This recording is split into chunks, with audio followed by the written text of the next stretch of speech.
નમસ્કાર મિત્રો, આપણે જ્યારે બીમાર પડતા હોઈએ છીએ ત્યારે આપણે એક સારા ડૉક્ટર પાસે, એક સારા એમડી પાસે આપણે સારવાર માટે જતા હોઈએ છીએ.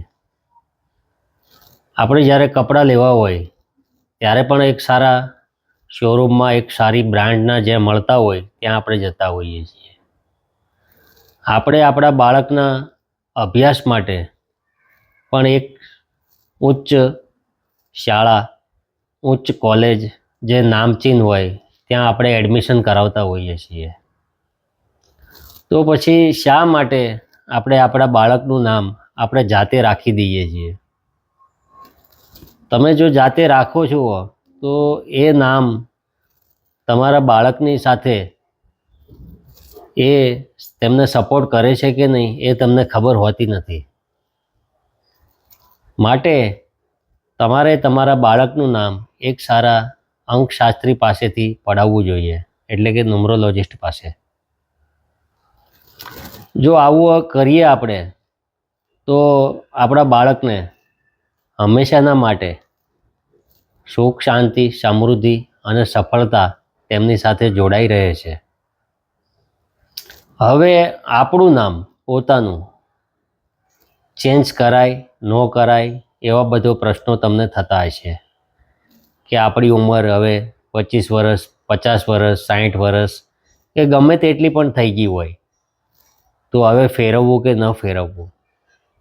તો હું તમને જણાવું કે આપણે આપણું નામ ફેરવી શકાય છે, ચેન્જ કરી શકાય છે. એ કેવી રીતે ચેન્જ કરવું, તો ચાલો આપણે જાણીએ. તમારા નામમાં એવા આલ્ફાબેટ સેટ કરવામાં આવે છે જે તમારી જન્મ તારીખ હોય તો તેને સપોર્ટ કરે છે કે નહીં તે ચેક કરવામાં આવે છે. ફક્ત ને ફક્ત આલ્ફાબેટ જ એમાં પ્લસ માઇનસ કરવામાં આવે છે. આલ્ફાબેટ એટલે કે ABCD એવા આલ્ફાબેટ એમાંથી સેટ કરી અને એ નામ તમારું બનાવવામાં આવે છે. અને એ નામ આપણે ક્યાં ક્યાં કઈ જગ્યાએ ફેરવવું એ તમને ખબર ના હોય તો એ નામ આપણે કોઈ ઓફિશિયલ ડોક્યુમેન્ટ ઉપર ચેન્જ કરવાનું હોતું નથી. જેમ કે Aadhaar card, PAN card, light bill, વેરા બિલ, બર્થ સર્ટિફિકેટ તેવી કોઈ જગ્યાએ આપણે ફેરવવાનું હોતું નથી.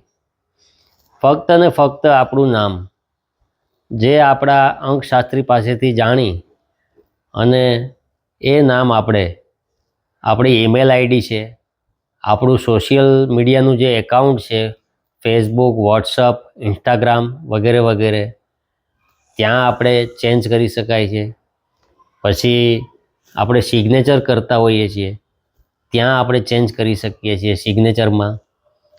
પછી આપણું નામ જે ઘરની બહાર આપણે નેમ પ્લેટ હોય છે મુખ્ય દરવાજા પાસે, ત્યાં આપણે પણ ચેન્જ કરી શકાય છે.